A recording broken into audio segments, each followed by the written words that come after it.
Hello and welcome back to the CDAMP course. Now we start session 3, the making of Pandas data frames. If you haven't got the material, the Jupyter notebooks for the course, you can visit github.com, Manuel Gadi, _CDAMP and download all the material here with code and download zip. And then you unzip the file, and once you have it, you can enter here in main session 3, the making of Pandas data frames. Let's wait until it shows here. And as I normally do, kernel, restart, and clear output, so that we don't see the number here as I'm running.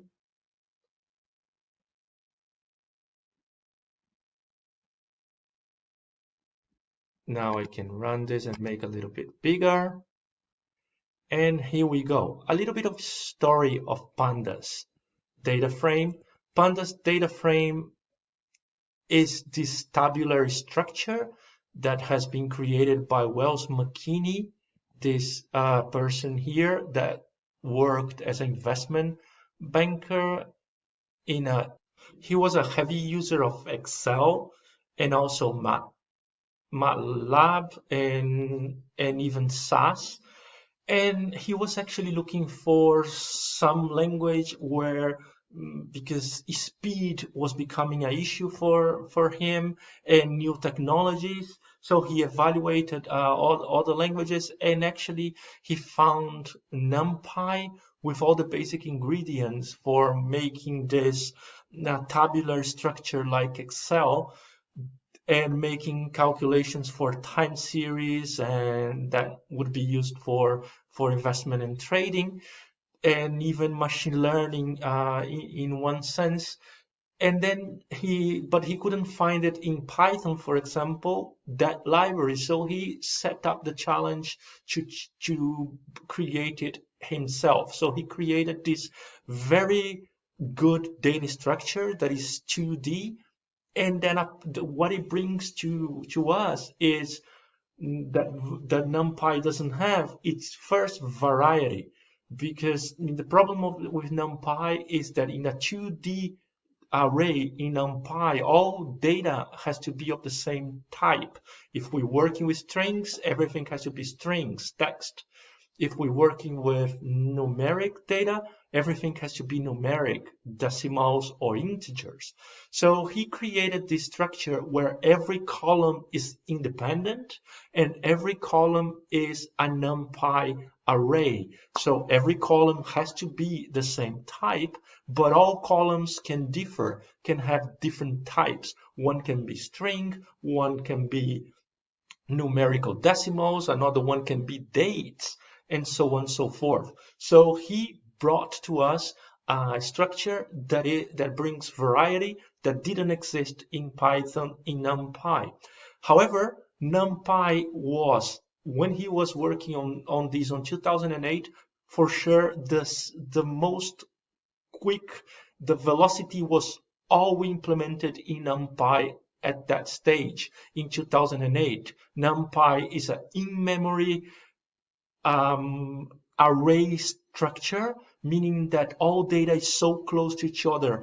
And by the way, it doesn't run in Python, it runs in C language. So Pandas and NumPy only in Python is just an API that we talk to the C program that is running inside your machine that keeps everything in memory. So there is no doubt that this was really fast.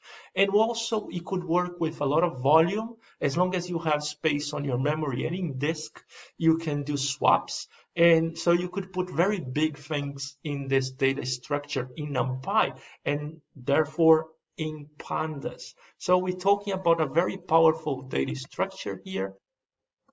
And he also put it a lot of good things. like the data structure with labels, like in Excel that you can access columns by names and columns by numbers, time series functionalities, data structure for time series and non-time series, very good arithmetic calculations, very flexible to work with missing data and for data cleaning and for SQL-like operations like merge and joins. And then, of course, the community is so powerful. Nowadays, it's even sponsored by NumFocus as the same project as NumPy itself. They are the creators of the maintainers of NumPy, Matplotlib, and Jupyter. So what is the Pandas data structure? It is basically a tabular structure where we have 2D structure. All columns will represent different characteristics like age,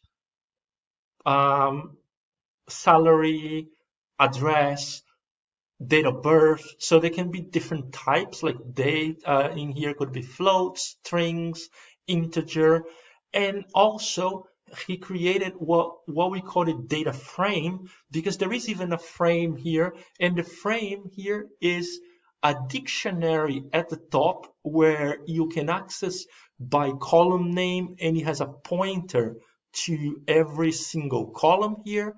And then you can access a list here by indexes, like say I want column 0, column 1, and then you access that data, that column by its indexes, not by its name. And the same structure also takes place by rows as well. You could access rows by its ID, by its 0, 1, 2 name, number, or by row name. Normally we don't give names for rows, but it could be potentially done as well. So let's see this in action. For that, I will do a combination of NumPy and Pandas, because for this example, I'm going to run the first code, and then I'm going to create a NumPy random data frame that you can see in this part with 10 rows and 4 columns. Here you have 10 rows, and you can see that by default there is no names here. There's only the 0, 1, 2, 3 column rows, columns ID, and then 0 to 9 rows ID.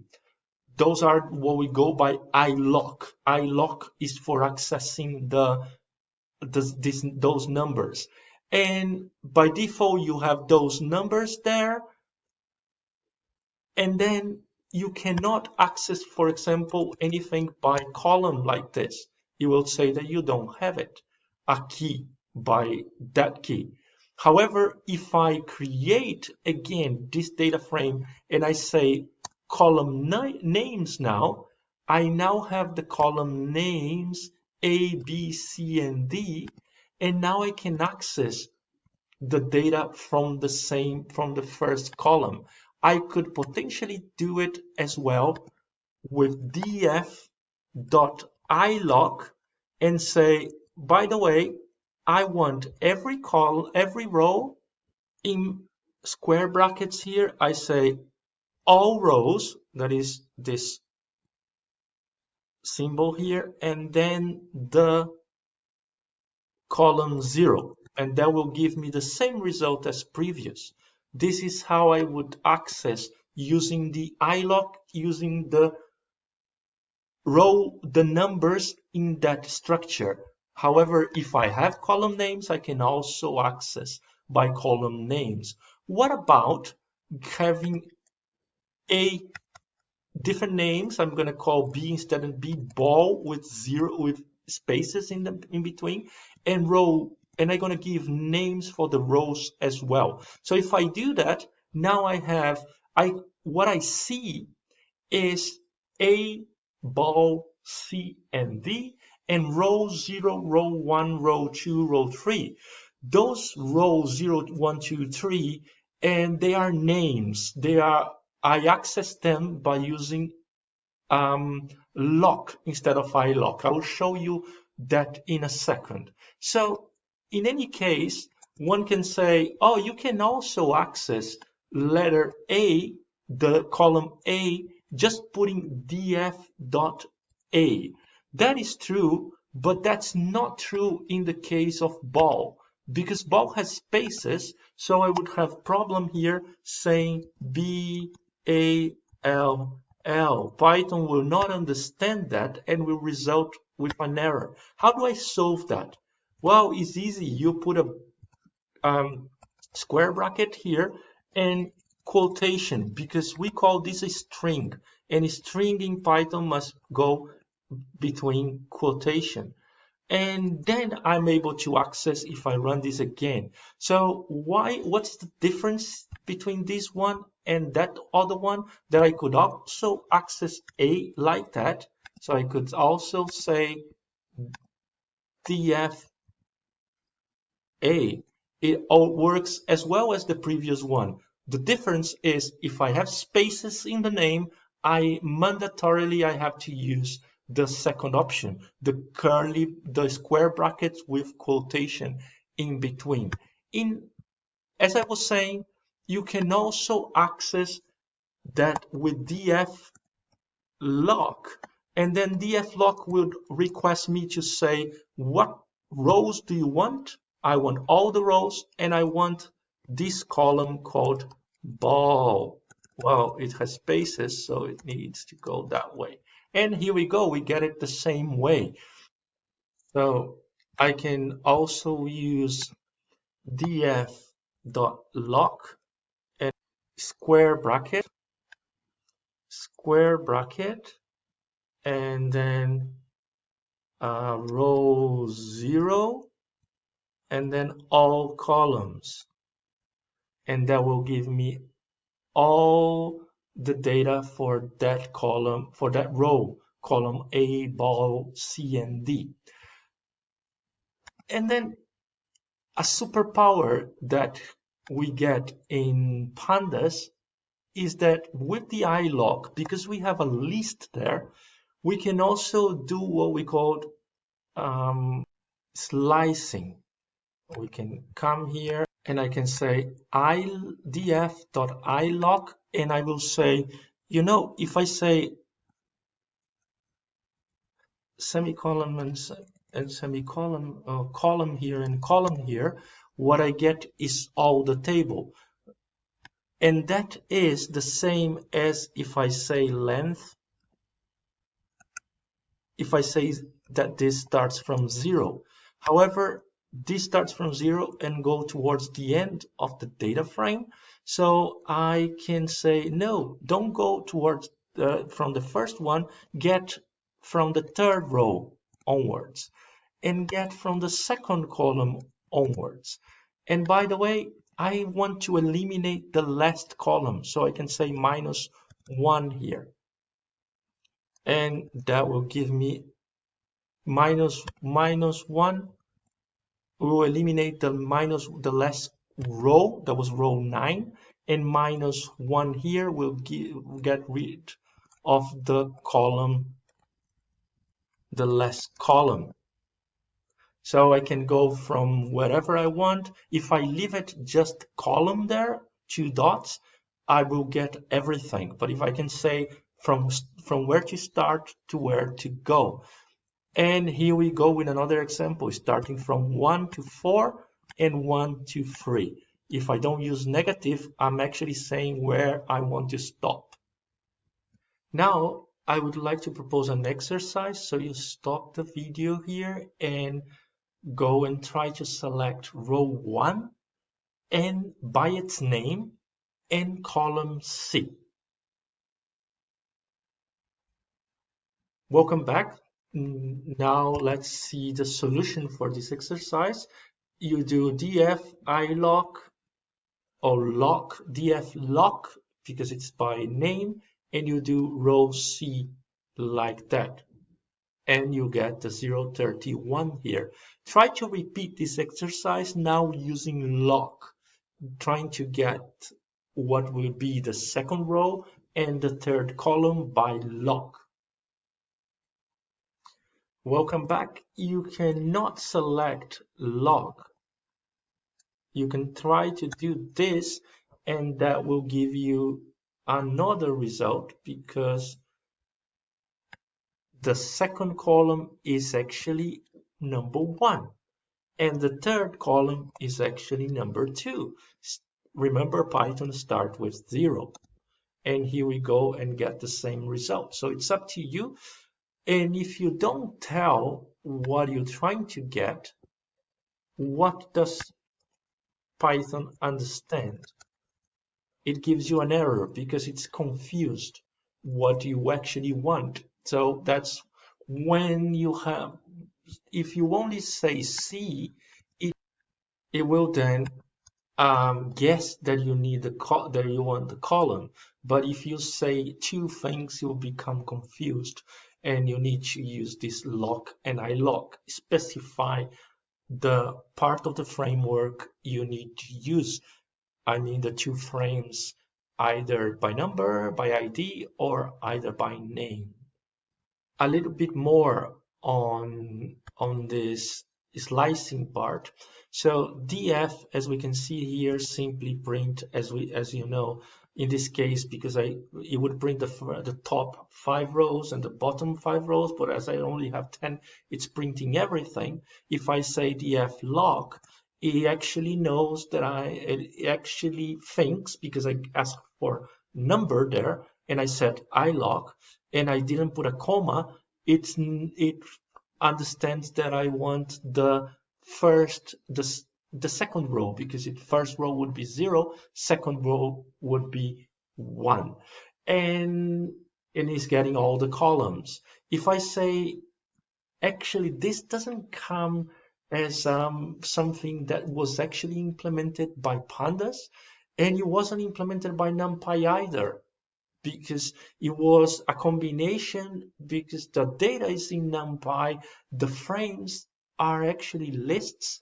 and dictionaries from basic Python. And if I do this magic 0, 1, 2, 3, 4, 5, 7, and I select a list, and if I go here and say, you know, what type of this is, if I say type A and run it, it would say list. And this superpower also comes in list. And I could potentially divide the iLock and say, you know, I can say comma here and get the first rows, and then I want the column by name, but I cannot do that because this is making it confused. So if I want to select rows by name, by number, and columns by name, I have to separate, do the first selection like I'm doing here, and then select the column by name in a separate selection. And of course, I can do it in 2 steps if I want. I can select the iLock to df2 and then df2a here. And what else do we have in slicing? This can become a little bit confusing, but slicing has a third part. And the third part is, I want the row, in the list here, the second element up to the 6th element, but the 6th element is not included, as you will see here. It goes up to the number 5 because the 6th element is smaller than that one. And I can also say I want to start number 1 and jump 1, just getting number 1, 3, and 5, and skipping some. Or I can say, oh, skip 3, so you get number 1, and then you jump 1 and 2, and you get number 4. So this is what we call the skipping part, the third part. And this is available for list, and it's also available for our data frame as well. So in here, I'm selecting all from 0 towards the end, and getting all the odd, well, it's number 0, 1, 0 because it starts in 0, so it's all even rows. And then this is all the odd rows because of the number and the number 1, 2, 3. Here I'm getting the columns I log and getting it by the columns, the even columns and the odd columns. Remember, I'm thinking on 0 and 1 here, and 1 is the second, I know. So finally, I proposed an exercise here that you can try to get the even rows and the odd columns, please, and come back here for the solution. So because it's going to be with numbers, we have to use ilog. And here, what we need to do is just a case of starting. If we want the even rows, we start with 0, 2. And if we want the odd columns, we put a comma here. And this would be the result with everything. So if you want to learn more on Pandas, there is a little bit of exercises here you can go and try on your own with solutions. And then remember, Pandas depends on NumPy. That's why it appears here at the third layer, being the first layer here, Python. And if you want to know a little bit more on NumPy, there is a small story here about Guido van Rossum rejoining Python, coming back from his retirement from Python and being upset from this thing that Python was slow, coming back and participating on the NumPy project that somebody else, that this person here actually was the creator of NumPy, Travis Oliphant, but Guido van Rossum, the creator of Python, participated in this final act. And here you have more details and more exercises. So thank you so much. This is Manuel Gadi, main session 3 for the CDAMP course.